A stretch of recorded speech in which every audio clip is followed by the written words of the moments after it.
Do you believe in Jan Agaton? I can feel something inside me say, I wanna read the worst books of all time, yeah. Hey, what's up? It's Gav, back at it again with another nerdy bookish video, and the video in question is reading a booktuber's worst books to see if I can find a new favourite book. And this is a concept idea that my love, Jan from Jan Agaton, came up with years ago, and we have already done a video like this. We did a Do Your Worst special in 2024 that was part of the Gavin project. And so if you have not yet watched Jan's video or my video from 2024, I will link it down below. Oh my god, that was so much rhyming. But I feel like we're just in such a musical mood today, what can I say? Came up with a brand new song for Jan and everything. Do you believe in Jan Agaton? Honestly, Cher could never. Cher could never.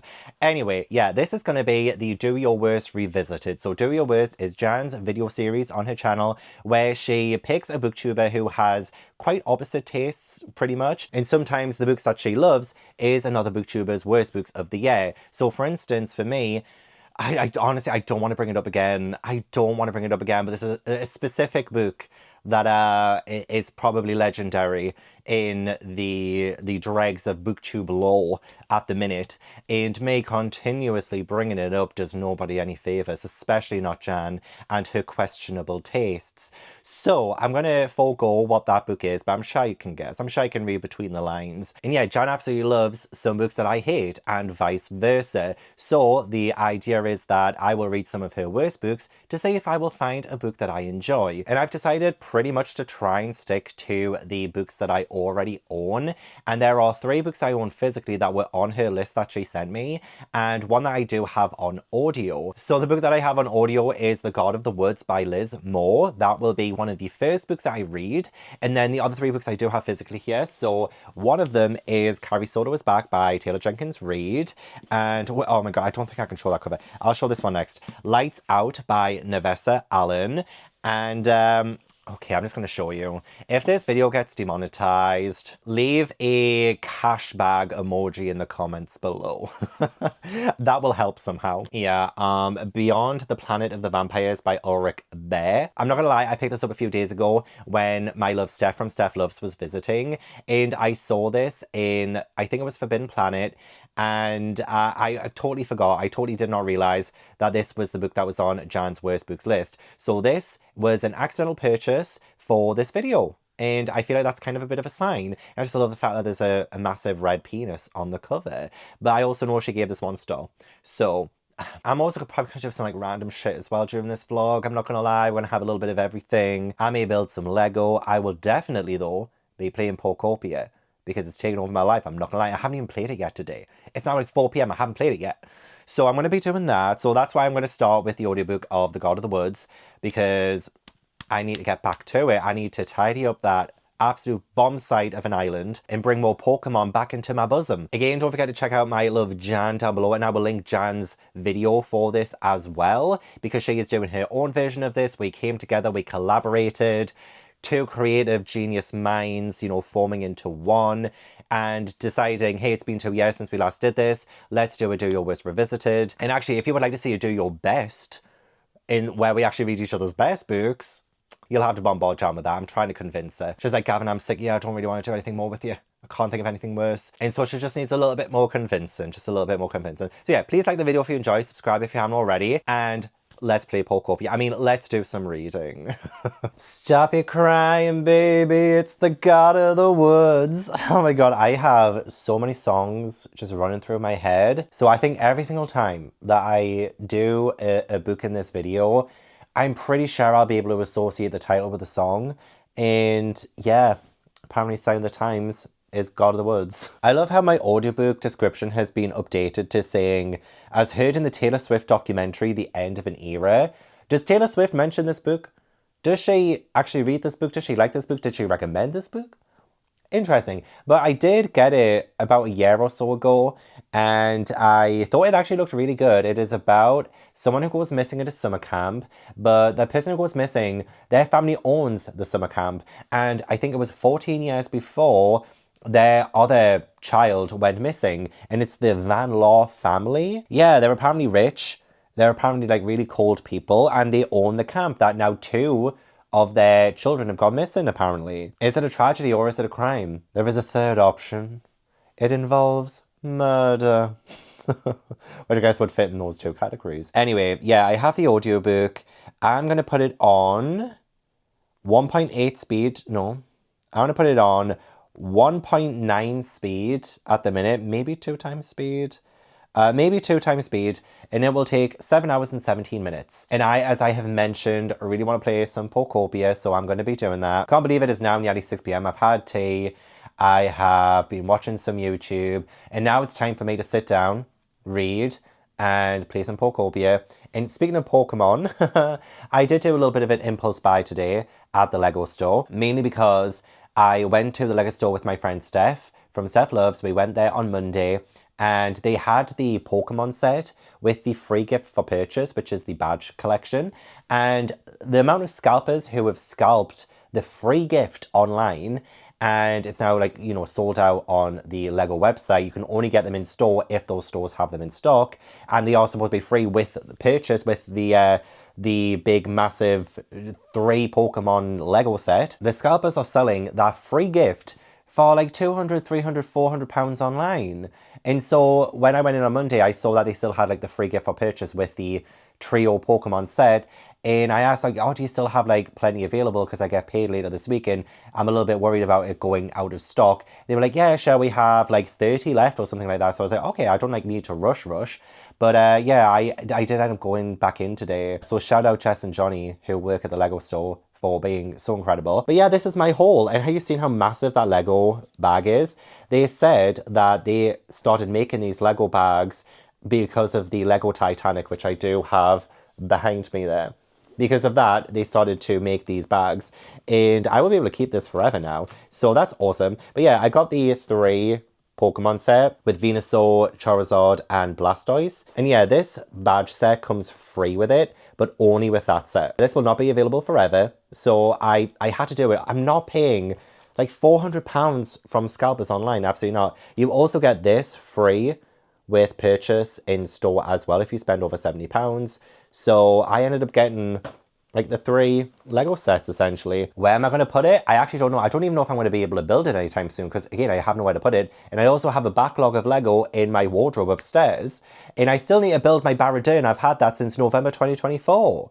You know, I've had it for like a year and a half now and I still haven't built it. So I feel like that's probably going to be my next build. I may build it in this video. But for now, like, but I am obsessed with Pokemon right now as well as the thing. Because I'm loving Pokopia so much. So I'm like, oh, do I just do it anyway and like just put it on the floor? Put it in my bath or something? I like to store things in my bath. So maybe put it in there. Anyway, I want to put on the audiobook for The God of the Woods by Liz Moore. And I just want to have a fantastic freaking time. I still can't believe I did that though. I'm looking at it now. I still can't believe I have done this. Can't believe you've done this.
her to look like this. Ooh! She's a mean girl! These are like specific, I think, types of heads across, like Faerun. That's not quite right. I know there's a pink in this damn game. I have a whole pink party. So where's the pink? Alrighty, buckaroo, I have finished my first book for this vlog, but before I tell you about it, both me and Jan love a reading tracking app called Pagebound, and I was so blown away by the fact that the owners of Pagebound reached out and they said, oh, thank you so much for your support. I would love to send you some stickers. And I was like, please do. I would love that. And they asked me which sticker I wanted and I told them. But they did send me like a little note as well. And if anyone wants to add me on Pagebound or Jan as well, I'll link both of our Pagebounds down below. But thank you so much, Pagebound. They said, thank you so much for supporting Pagebound. We are so happy you are part of our community. We hope you love the stickers. Happy reading. And look, there's like a little, even on this as well, there's like a little, well, I want to say Slagatha. I would like to think that this is Slagatha Christie, aka my mystery solving alter ego. It is just so cute. It's just so cute. But yeah, they sent me like this sticker and, you know, the Pagebound sticker logo. This one as well, which is Shakespeare. This ghosty. This absolutely cute freaking ghosty. That looks like Summerween ghosty. That looks like Summerween ghosty. This book sticker. And I will cut my nails as well, actually. I do have my nail clippers ready to go in the other room. Virginia Woolf, as well, a Virginia Woolf sticker. But the one I asked for, they asked me, which sticker would you like? And I said, the Lord of the Rings one. So they sent this one, which is part of the Tolkien quest. So I am so happy with my stickers. I'm not 100% sure what I want to stick them on yet. But I will figure it out. I'll come up with something. Okay, so I finished The Goddess of the Woods today. I started it yesterday, and I did listen to the audiobook for about like 5 hours, I want to say, when I was playing Pocopia yesterday. But I realized that I was struggling a little bit to keep up with all of the different POV shifts, like the timeline shifts and things like that. So I would constantly have to refer to the chapter titles on Audible just to double check and make sure what it is. There were so many characters. There were so many different timelines.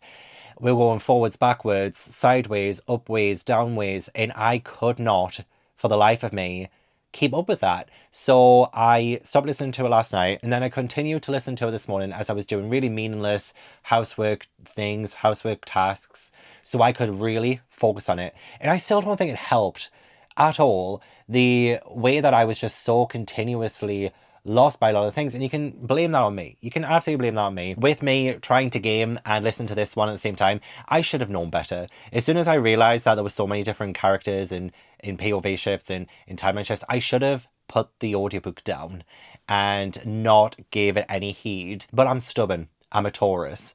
So I continued on. And yeah, I listened to the rest of it today. So I did manage to focus on it. But I don't think that I took anything from it. I don't think I was satisfied by the ending. I don't think I was satisfied by some of the reveals and things, because for a good chunk of this book, I really genuinely felt like nothing was happening. Even with all of the character POV shifts, even with the timeline shifts, I feel like nothing plot-wise was really kicking in for such a long time. I was not feeling connected to anyone. I couldn't feel connected to anyone because we were chopping and changing so much. There was a character introduced a little bit later who I did quite like, but there were quite a few characters who I actively despised. I mean, some of them were really downright awful and just not good people, so I didn't really love them. I did like how some of the characters, they acted as, I guess, avatars for, not exactly avatars, but as a representation of some of the themes that were explored, like classism, for instance. I thought that was done really well, but it wasn't really something that I found very thrilling. And even the mystery aspect of it, it was so slow that I really could not give a fuck. I could not give a fuck. Why the fuck do I smell poppers as well? Hang on. Oh.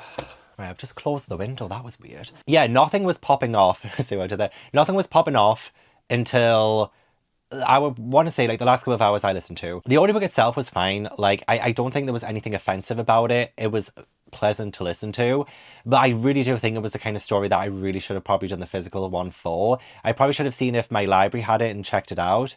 But I already had the audiobook anyway, so I think I might have downloaded it last year for the Livery Dad Book Club, maybe, potentially. And I just never got around to it, as per usual. So first part of the book was absolutely fine, but it was getting all of these characters and information and backstories that some of them I don't think really came to a fruitful conclusion by the end. I think a lot of the things that we learned kind of just went down the drain, and we didn't really need to know absolutely everything about everyone. It almost reminds me of Tolkien doing a backstory on a tree branch. It feels a little bit like that. So I'm going to give it 2 stars. I'm giving it the exact same rating that Jan gave it.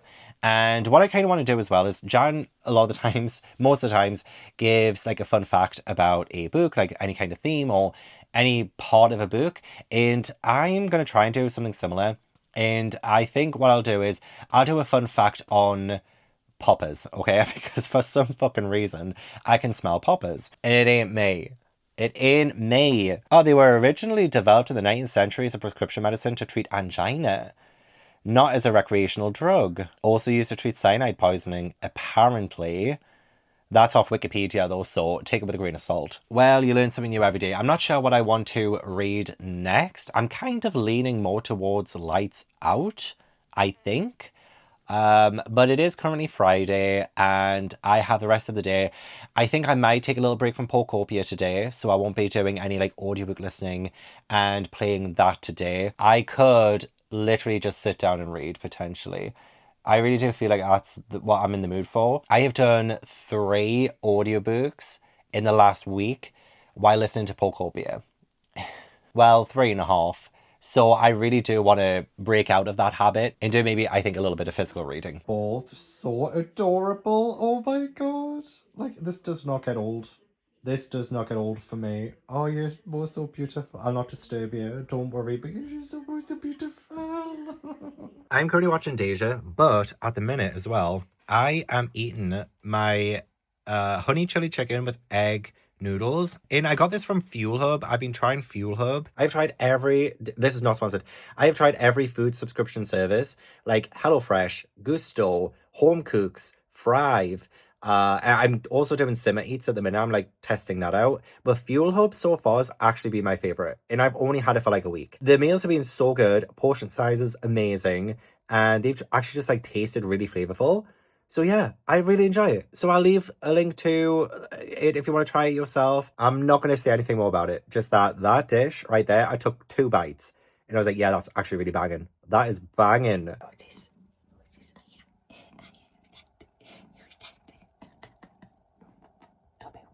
He is here totally by his own choice. Not by any coercion on my part. Look, if I do this, look, he won't even try and run away, see? He didn't try and run away there, see, if I do this?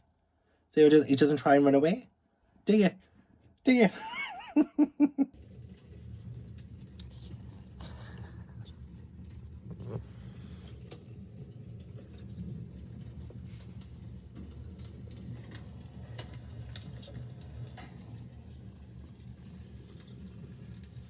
I've got an appointment on Monday to get my hair properly cut. I think it was early January when I last got a cut. It's now like nearly the end of March. So it definitely needs done.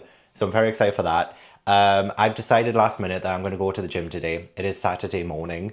And I got up this morning, I made a coffee and I just sat down, just watching some YouTube. And I was like, I could just like happily just sit here for the rest of today, like 100%. But then I thought, no. We need to get up, we need to get moving. So that's what I'm going to do. I've made my strawberry mojito pre-workout drink, which is this one, if anyone wants to see what it is that I use, because it's actually really tasty. I could easily add vodka and it would just, it would make the workout so much better, I imagine. But last night, I really decided, because I was struggling to start my book, I decided I'm going to do some impromptu public sprints. And that's what I did, because I needed to kind of force myself to start Lights Out by Navessa Allen. I was humming and hawing. I was just wasting time just sitting there. And I was like, you know what's really going to make me read? public accountability. So I actually made it to page 126 during the sprints last night. And I'm gonna say, I'm like really intrigued by this one. I am so intrigued. It's not the kind of thing that I love or enjoy, but I think because I knew going into this that this is like a very dark romance, there is a whole list of trigger warnings at the very start of this. And knowing that going into it, I'm like, okay, this is what the author wants to do with this story. This is what we're exploring. I can appreciate that. I can respect that. As, you know, it's almost like watching a horror film. And like, I never want to encounter that horror in real life, but I love watching horror. It's almost kind of the same thing where I just kind of want to say what happens between these characters. Like, I just want to say how far they take it. I want to say how far they go. And yeah, I was enjoying my time. And they said as well on the public experience last night, a lot of people said, do the audiobook. Do the audiobook. And I was like, I've just listened to an audiobook. I'm not really in a big audiobook mood, but I did have 3 unlocks on Everend. So I used an unlock for it. And the male narrator voice, I will say, all I had to do was say his name and I was sold. I was sold. There's a little bit of a deeper, raspier voice to him that I really did like. And I was like, okay, I will do a tandem read. I will do that.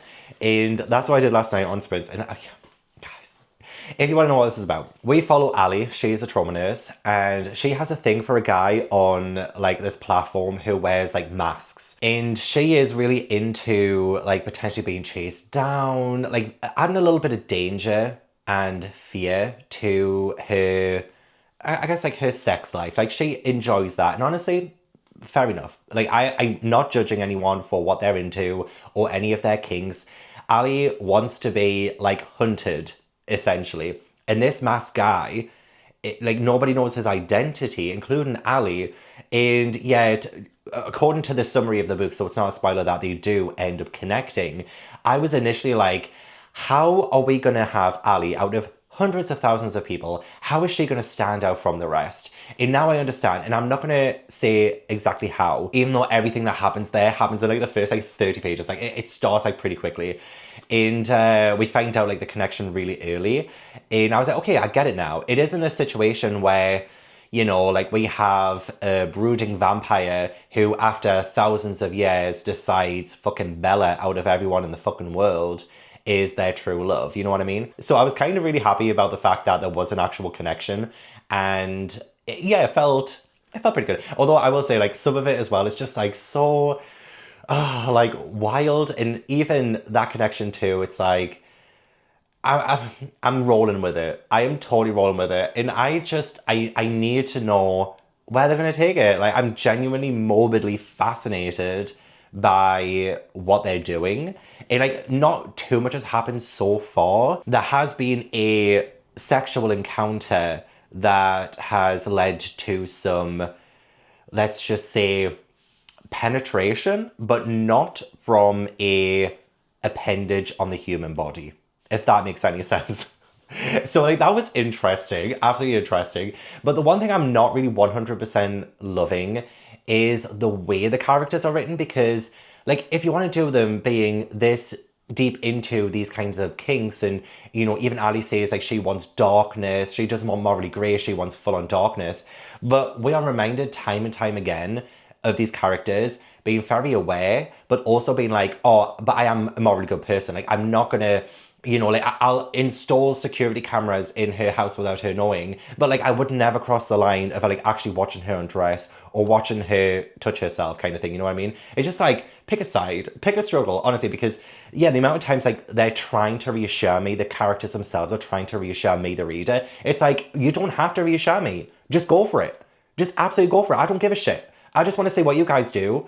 And that's the whole appeal of this. But it does feel like the author's like constantly trying to, I don't know, maybe cater to a more like sensitive audience who might be very like weirded out by what's happening. And don't get me wrong, like some of it does weird me out. And I was like, okay, like that's not for me. But hey, you do you. You do you. But I don't need to be constantly reminded of them being like, oh, well, you know, I obviously can't be a serial killer because I wasn't going to strangle that kitten. You know what I mean? It's just like, okay, like they're figuring themselves out and I'm just going to roll along with it. And like the initial connection as well between them, that was really annoying.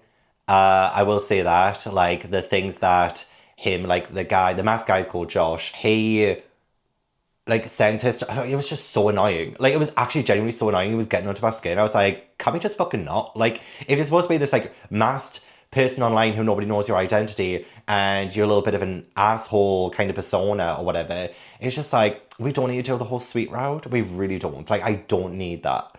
I want the darkness. Send her fucking flowers. I don't give a shit. Like I don't give a shit about that. We don't need to be doing that. It's just wild. It is just wild. And you know what's, I even wrote here as well, like some of it's weirdly smooth. Like when they're talking and like, she hasn't heard his voice yet because it would give, you know, anything away about his identity. Oh yeah, so like, for example, like this is a spoiler-free example because this happens on page 38. It's like really early on. I didn't put the camera in her room to watch her change or sleep like some sick fuck, though now that I thought about it, wait, no. I need to stop right the hell there. That road led nowhere good. This invasion of privacy was bad enough without adding sexual predator to my list of crimes. You're literally installing a security camera inside her house without her knowing. In her bedroom. Like, you've already crossed the line, buddy. You've already crossed the line. But he's like, no, but I'm not going to use it for any kind of like sick fuck sexual predator kind of reasons. Like, whatever. So it'll be cool. Like, I'm actually wanting them to just embrace it and just go for it. Because this pussyfooting around is genuinely annoying. Like that part is annoying. I'm just like, just fucking go for it, seriously. But if you're going to constantly remind me about the morality of it and your morals and stuff, then I will judge. So just stop doing it.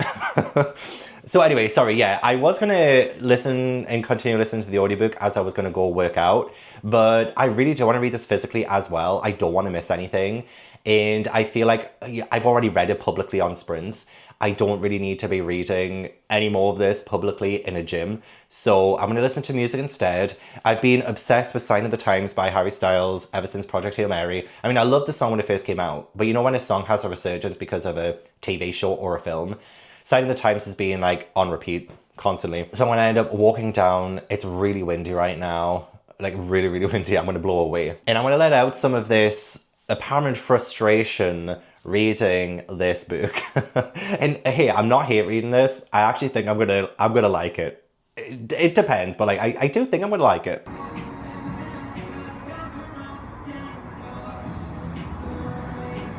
Guys, I'm blind. Oh, hi. I've just finished chapter 16, which was brought up last night during reading sprints. And like I've chuckled, but also by the end of chapter 16, something happened that literally made me go, oh, so the story is definitely taking a turn. And it kind of already took a turn beforehand with a knife handle. I felt like I was reading Den of Vipers again. I'm not gonna lie, I thought I was reading Den of Vipers, which is one of my worst books of all time. I hated Den of Vipers. However, and I don't know what this is about me, but like, I am enjoying this. Like, weirdly enough, I am liking it. Question mark. Don't get me wrong. These characters do flip me off. And I don't understand how we got to that point at the end of chapter 16 that Josh would have done that without realizing.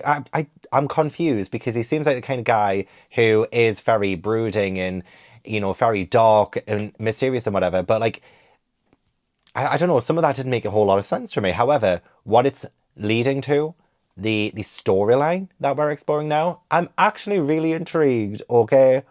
I am surprisingly intrigued. And I was intrigued at the very start of this too, because I wanted to see how we would progress with like the relationship. And I will say, I feel like the relationship is my least favorite part of it because they're catching feelings way too quickly and it's not healthy. However, the also it feels like we're trying to be really dark with this, but it's kind of not that dark. And I don't know what that says about me, but I don't think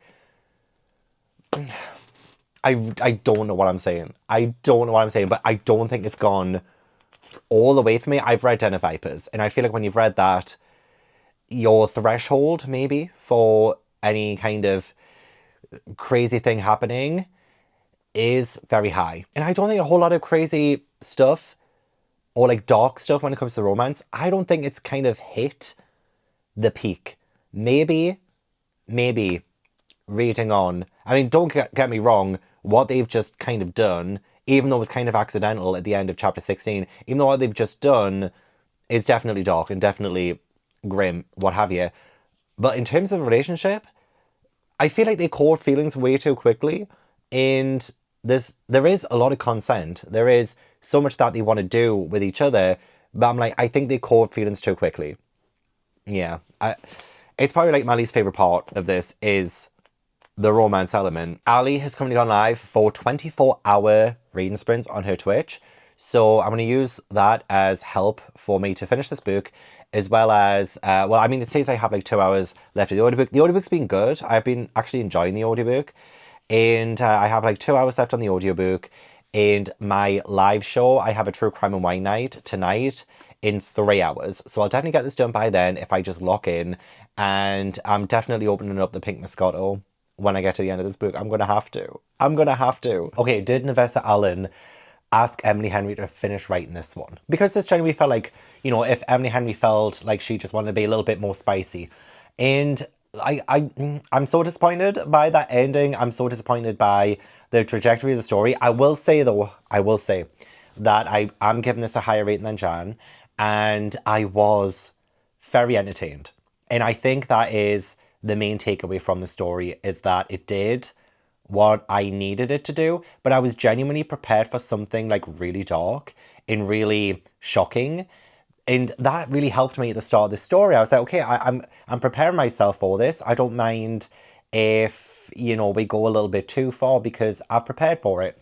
But, you know, I don't think those sex scenes by the end did anything different, to be quite honest. There was way too much loving. A lot of the description, and I don't have a Kindle, so I don't know how many times this word was used, but so many things were just shoved in. So many things were just like shoved in. And it was almost like every single time she wanted to have something inside her and there was a lot of shoving involved, it just sounded like she was doing that fucking laundry. You know, when you just shove dirty clothes into a washing machine? Like, that's how erotic it started to sound. I appreciate the main storyline that really kicked in after chapter 16. And I like the plot. I do. I like the plot. But honestly, the romance is so boring. The romance is so boring. Way too insta-lovey, which is weird to say for a book like this. And don't get me started with that freaking epilogue. Like, if you want me to feel like these characters are dark and mysterious, then give me dark. This was not that dark. It did start out dark, and it just lost its way. It lost its way. It's almost like we kind of went back on wanting to make this a dark romance. I mean, I guess people have different levels of it. Again, I read Den of Vipers 5 years ago now, and I that was dark, I will say. This one was tame in comparison. But again, different strokes for different folks. Maybe I'm just desensitized. I was expecting more. I was expecting more. And I should have known, you know, it says TikTok sensation. Books recommended on BookTok. We haven't had a great run. Which is why I never do, or reading TikTok recommendations, I never do that. Again, I press record and my cats are going wild. They heard me talking about Ali's pussy in this book and they were like, well, let me show you a pussy. Yeah, so I'm giving it 3 star. It actually would have been about 3.5. And that was mainly for the plot. I actually liked the plot. It was mainly for the plot. It was going to be 3.5, but the epilogue made me knock off half a star, so I'm giving it a 3. And that's more than the 2 star that Jan apparently gave it. Jan also has a spoiler-filled vlog dedicated to this, which I will link down below. I've only just finished this, so I haven't yet watched it, so I'll watch it after this update. And before my True Crime and Wine Night, which is happening in about 30 minutes. Oh, and this was actually kind of funny too. I will say, the plot and the humour, I appreciate. However, we're going to go onwards and upwards. I'm about to do like a proper crafty and like gaming and reading kind of session tomorrow, being Sunday. And I'm going to do a little bit of mix of everything. But I do think I'm going to read the book that Jan gave 1 star tomorrow. The Beyond the Planet of the Vampires, I think it's called. It is currently upstairs. I'm not going to start it now, but I will start tomorrow. And the fact that Jan gave that 1 star, it's like, okay, we started this vlog off with a book she gave 2 star. And then this one was a 2 star. Let's actually do a 1 star book next. Because a 1 star is a genuine worst book. True Crime and Wine Night has started, hasn't it, Ash? Yes, it has. Currently live. Pink Moscato is going down a treat. True to Brother Keith's concerns, it is entirely unlit.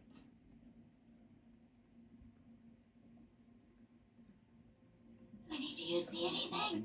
Is there anything out there? Do you see any monsters? Are there any spiders? I'm just gonna keep moving forward. I'm just assuming I'm giving Lenny the biggest wedgie of all time. Oh wow, I have just made it home and the heavens opened. Can't really see much now because my phone doesn't want to. It's so windy, so rainy. Yeah, I literally just walked through the door like 5 minutes ago.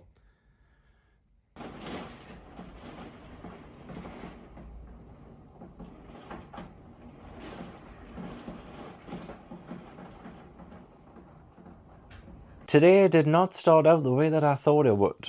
One, my dad came and he kind of fixed the shelf, the floating shelf. Still a little bit wobbly. So yeah, I did put a floating shelf up. Well, I say my sister and my mum pretty much did it. And it was a little bit of a wobbly floating shelf. Definitely not safe enough to put anything on it that's too heavy. So my dad came this morning, just out of the blue. He was supposed to come last week, but he came in and he sort of fixed it. It's better than before. And then I have gotten set up. I brought my computer down and everything to get set up for some reading sprints, like doing some live shows today. And I was going to start Beyond the Planet of the Vampires as my next read. But then I did get a phone call off my mum. And I will say skip ahead if you do not want to hear about pet death. I will put a timestamp down below so you can skip all of this. But I don't know if you remember, when I first started my channel, I had 3 cats, Oscar and Tiger and Suki. And Oscar passed away in 2020, Tiger passed away in 2019, and Suki was still going strong, so he was living with my mum. He was a cat that we brought in around about 2010, and there was a man who lived nearby. He had way too many cats, wasn't really looking after them, and Suki pretty much lived in our trees, and we would feed him. And then when Tom passed away in 2014, that's when Suki felt safe enough and brave enough to actually come into the house. So we ended up just kind of like taking Suki in. So I obviously moved out of my mum's home about 5 years ago now. And I didn't really get to see Suki as often as I would have liked. She phoned me today and I kind of already knew because Suki is an old cat. You know, he lived to around about 16. I couldn't tell you when he was actually born. You know, he could have been more than 16 years old, but I'm actually not 100% sure. But we took him in 2010-ish. So we're saying he's 16. And yeah, he's not been very well for a while. So as soon as she rang, I just knew. So I did go over to my mum's and Steph's taking over sprints. So that's great. I will join after this current sprint. The clocks did go forward last night. It is now nearly 5 p.m. And yeah, so I went over. Suki had already been put down by the time I got there, but she did have him, and I had to like arrange the cremation and arrange for someone to pick him up so that they can take him away. So I did all of that. Yeah, stayed at my mum's for a few hours, and yeah, I'm devastated, absolutely devastated, but it was his time. It was definitely his time. You could really tell that it was his time, and I think he knew it was his time as well. He was a snotty little bugger as well. Like, he was always a sneezing. There was snots everywhere, and that was just like his mark on the world. And he isn't a cat who would let you cuddle him or hold him or anything like that. You could pet him, but he hated being, you know, like brought in for a hug or anything like that. We never ever carried him. And like for the last 16 years, I've never actually ever held him. And so today was my very first time holding him in 16 years. And obviously, like, hate the circumstances that I was in. Very happy I finally got the chance to do that. And he is away now. He is gone. And yeah, it's heartbreaking, it is. But it's just been a weird month. A really weird month for any cat-related, pet-related stuff. So it's been a hard one. It's been a tricky one. But hopefully, you know, we're nearing the end of March. Hopefully April will be so much better. So much better. Especially since Ash and Toby definitely seem to be on the upward trajectory again. Like, they seem to be pretty much back to normal now, which is so relieving. But yes, said goodbye to Suki. And I did name him after the main character in True Blood. Even though the character in True Blood is a woman and Suki was a boy, I still wanted to call him that because I was obsessed with True Blood at the time. And I just love that name, Suki. So I called him Suki. And that's the name that stuck. So now, no more talk about any sad pet stuff, any sad animal stuff, I will be starting Beyond the Planet of the Vampires. And I'm genuinely so, like, a little bit terrified about it. It's going to be a quick one. But Jan gave it 1 star. She really hated it. And it is a speculative, avant-garde, queer horror novel. Reads like an erotic vampiric nightmare directed by someone playing at a 50s drive-in. It is a gay pulp horror novel of chance. Narrative erratically loses and regains consciousness during an apocalyptic space invasion of psychic vampires. Like, it sounds great on paper, but it is a little bit scary. Oh my god, literally the first thing I read, I strap my dick on and slow motion flip him over in bed. Look, in the epicenter of your body, you'll drown now. What in the world? To be an outlaw, burn all your shit down, but your is spelled Y-R. Okay. This is going to be very intriguing. Toby, what is going on in this book? What is going on in this book? I don't understand. It's making no sense whatsoever, Toby. It's making no sense whatsoever. I don't like it. Okay, listen to this. I press myself against his ass. God doesn't care or hear me. Grand sculptured porticos. I build my cock out of dream glue and nothing. What?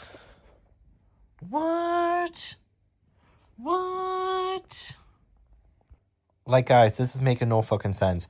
Fragile shadow, tumbled glass light to I can't even read. Iconostasis. Indecipherable, what inscribed, clicking to the ideogram.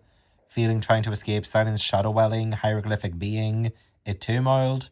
Looking for the sign themselves. Confronting fluctuations, reinterpreted intensities. There's no bloody plot.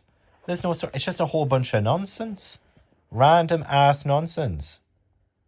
And yo is spelled like this every time. What mangled your way in to infinitude.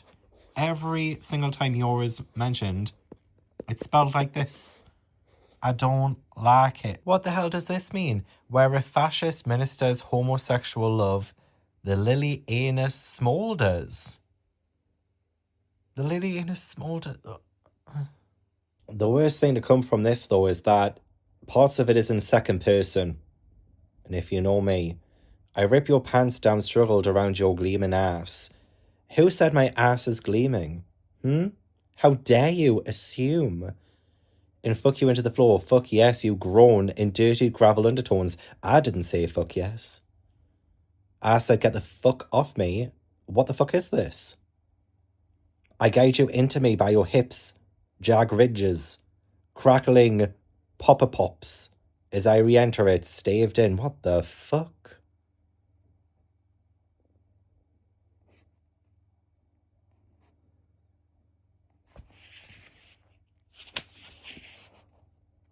I'm actually surprised Jan doesn't like this book. This is so Jan. And I love that as I was doing that update, I got a notification to say that Jan went to the powder room.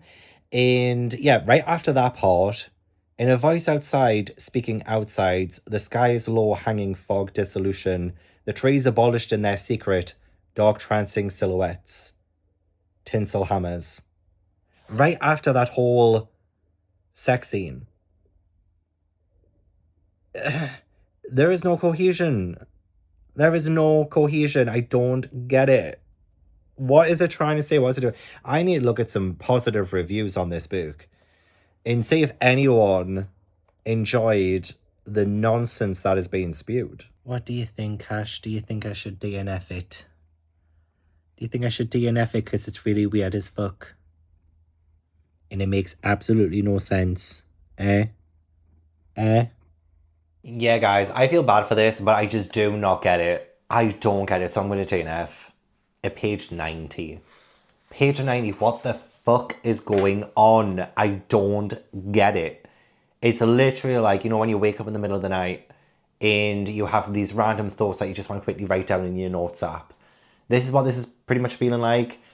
It's a whole lot of nothing but saying everything or trying to say everything. Like this, for instance, on fire, I'm tantruming the street is an injunction to lay down. Please hold me through the lacerating the wind exacts its funnel, forcing me to search for my face. When will we find you? Okay, not just the fact that it is in second person. Nothing is making sense. Genuinely, it's just absolute word vomit, word salad. There's nothing there. You turn to the side, displaying the soft curves of your waist into ass spread through the camera, unveiling a black butt plug. A finger lazily draws itself down to the... And you crouch, resting your body on the calves, cut off the video with invisible fingers. There's just like, yeah, there's a couple of like weird sex moments that is just followed by something totally random. It's random. There are so many examples of this just being so weird. It has a really bad rating on Goodreads. And I'm trying to see the good reviews of it. And like, I understand if this was trying to be like experimental and it did say it like, it's a narrative that loses and regains consciousness. I felt like I was losing and regaining consciousness reading this. The thing is, though, it's supposed to be some kind of space invasion of psychic vampires. All this is just really random sentences thrown together. It's literally like the author just picked a random word generator and clicked generate every single word to just make something random. I would pay to see someone read this and do a full-on video essay on what this is supposed to mean and what this is actually about, because genuinely, I don't think you could do it. I don't think anyone can do it. And that is the whole point of art, isn't it? It's a little bit like poetry. Sometimes it is just about the meaning behind the words more so than the flow of the words or anything like that. But this is supposed to be a novel and it's supposed to have a plot, but it isn't cohesive enough to form a plot. I don't know what this author was on when he wrote this, but hey, I could never. So who am I to judge? So yes, DNF in this, I'm not going to give it a rating. This is just something that turned out to not be for me, even though the summary sounded like it would be for me. It ain't. It ain't. So Jan actually liked this better than I did, because I couldn't even finish it. And Jan gave it 1 star. I am still on Sprints with Steph, and I do think I'm going to start Carrie Soto is back next. Audiobook is on Spotify. I am going to read both physical and audio for the beginning of this, and then I may move into some Porcopia and like listen to the audiobook while I do that, because I haven't played Porcopia in 3 days. 3 days I haven't even picked it up. And that was a police car. I don't know if you saw the blue flashing lights, but that was a police car that just drove past. I'm being arrested for DNFing Beyond the Planet of the Vampires. So this one follows Carrie, and she is a massive tennis star. She ends up retiring from the sport. She's smashed all the records that she could smash. But I think it was about 6 years after retirement, a girl called Nikki Chan. Yeah, Nikki Chan smashes her record, and Carrie watches that get taken away from her. So Carrie decides to come out of retirement to get that record back. And I'm just like, just stay retired. Like, do you really have to be better than everyone else? So she's already kind of pissing me off just judging from the summary alone. Like, you had your time. You had your time. You did it, girl. Proud of you. But you see someone beat your record after so long, and you decide that's the reason to come back. Like, I don't think that's a good enough reason to come out of retirement. Come out of retirement because you love and miss the sport, not because you want to beat a younger woman.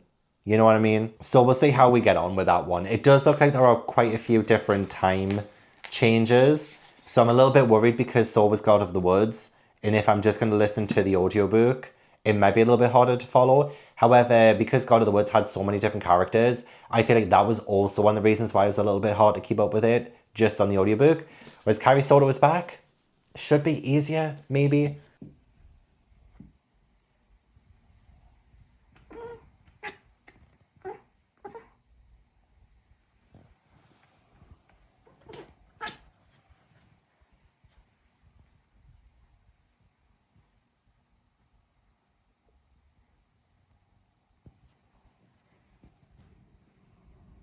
Was that your friend, Mr. Bird? Oh, he's gone. Oh, I'm sorry. Okay, I've listened to like 1 minute of the audiobook and already she's pissing me off. She's sitting there saying, I'm 37, I look better than I ever have in my whole entire life, let people stare at me.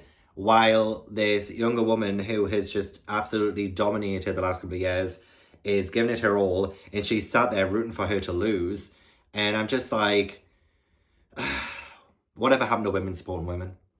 She just sounds like really bitter, really unlikable.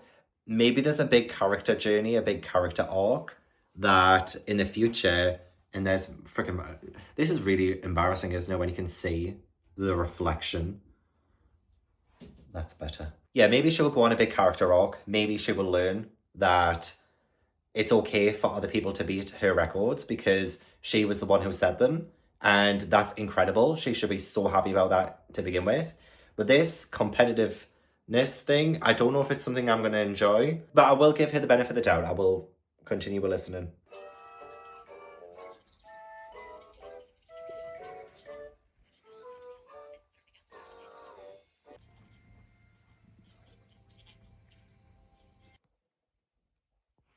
Good morning. Good morning, Ash. I hope Alan loses his house. I really do. I hope the bank take it from him. Because what do you mean? I have just freaking approached. Oh, my life, my actual life. We've had the fresh cut. I hope you like it. I mean, it's still quite longish. It's not short because I do like it when there's a little bit more volume to it. So I like it. I think it looks good. It was nice to have a bit of a refresh and get some of that extra weight off my hair because it was getting long. It was getting very long. But I am home now. I am 173 pages into Carrie Soto is back. And I do think I'm just going to plow on, finish reading this, because I kind of like it. I don't think it's that bad so far. I mean, I don't really like Carrie Soto as a person. I mean, I have more to say about that, but my history with Taylor Jenkins Reid is I loved Evelyn Hugo. I wasn't a big fan of Daisy Jones and the Six, even though I did like the audiobook. I wasn't a big fan of the story. And I wasn't the biggest fan of Malibu Rising either. So I believe this is my fourth Taylor Jenkins Reid book.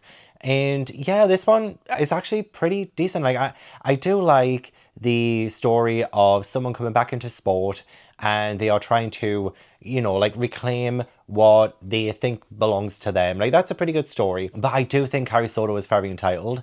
And I do hope that we have a bit of a character journey, a bit of a character arc, because she comes across as like very unlikable. It's most likely intentional from the author.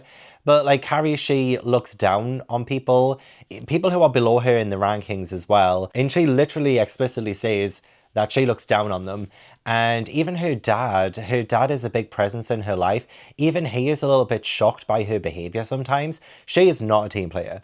And I can respect someone who, you know, has an ambition and really goes for it and gets their dreams. And Carrie Soto, she's achieved so much. And, you know, I did like the conversation at one point when she broke a record and someone said, oh, you broke the record in the women's section of it. And she's like, no, I broke the record for all kind of thing. Like it wasn't just the one gender, it was like all. Like she's like the number one.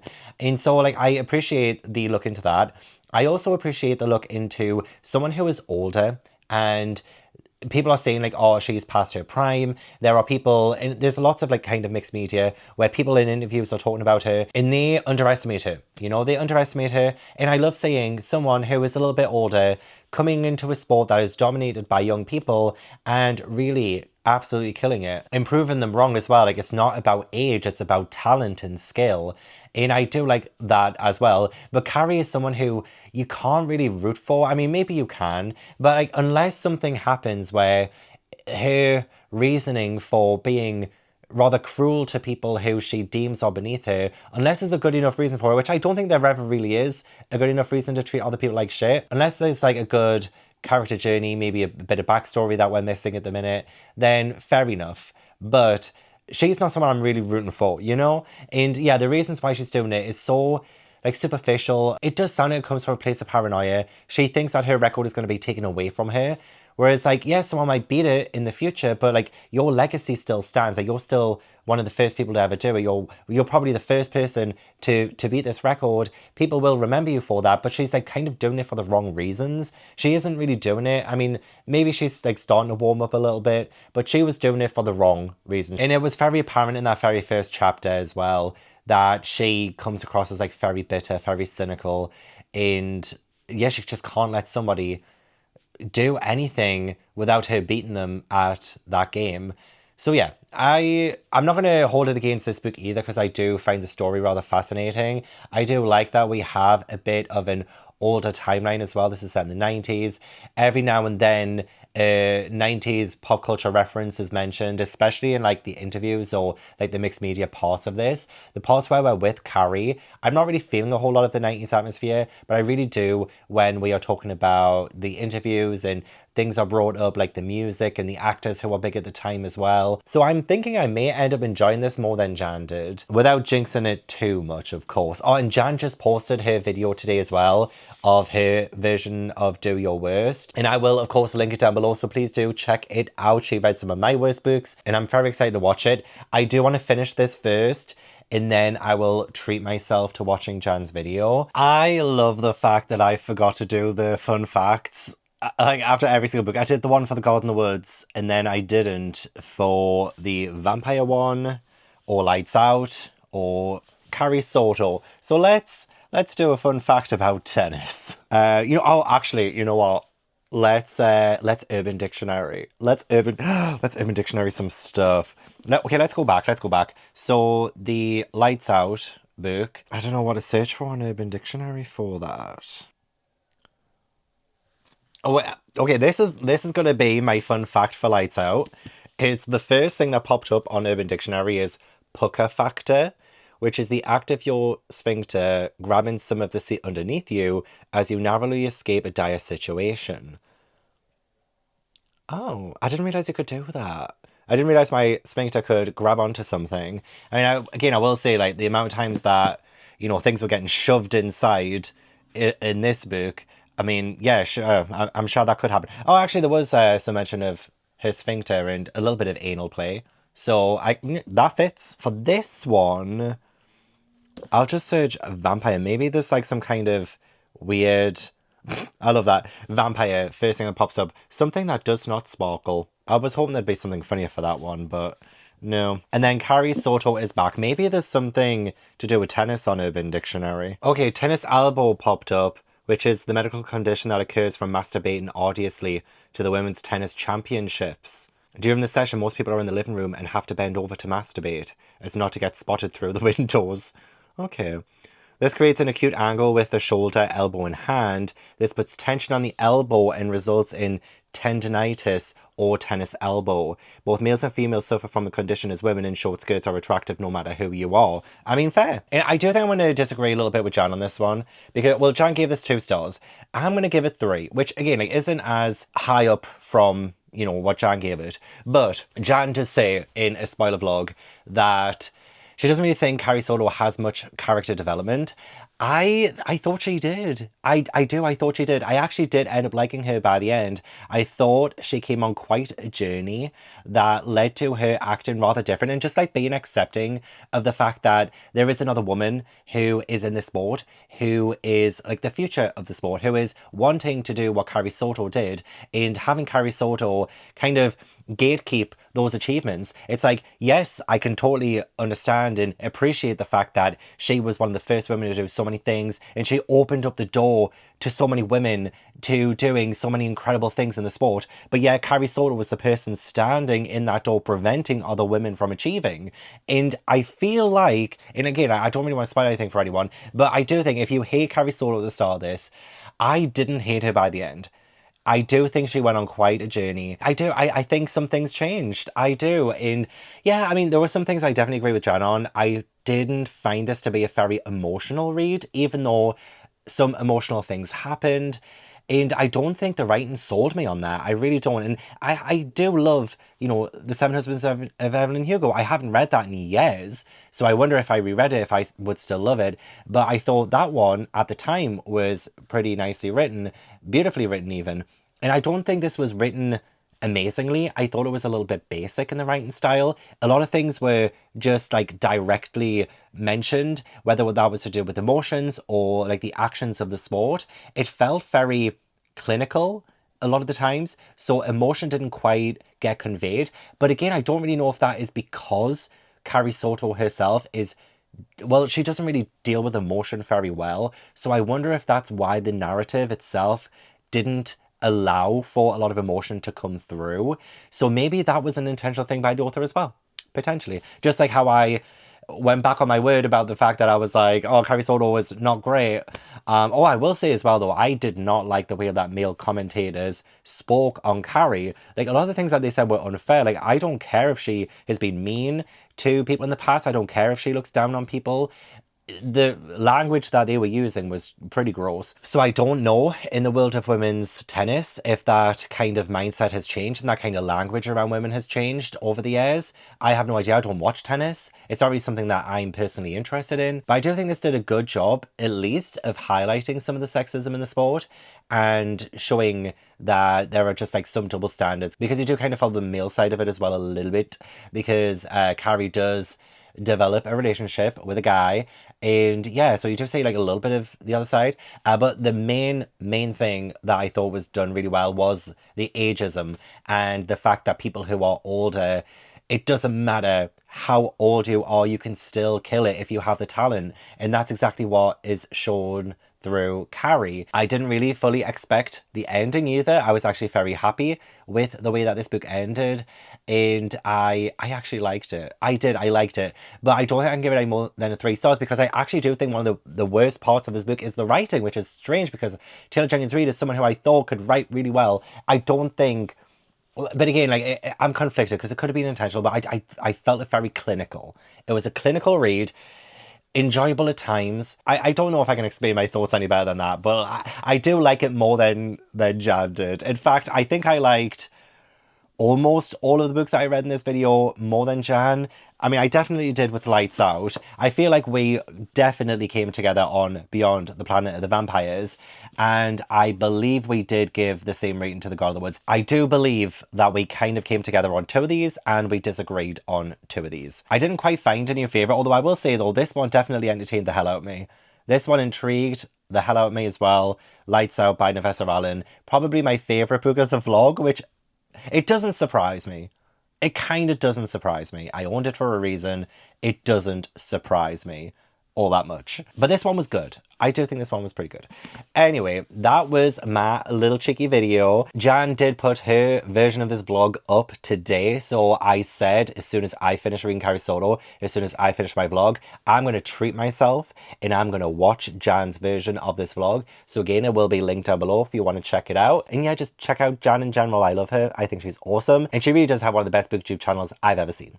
So, having said that, thank you so much for watching. I really appreciate it. Don't forget to leave this video a like if you enjoyed, and subscribe if you haven't already. Leave all your comments down below. Let me know what you thought of the video. Let me know if you read any of the books that I read in this video, especially this one, Beyond the Planet of the Vampires. I need to know if someone gave this a good review. I need to get someone's thoughts on this.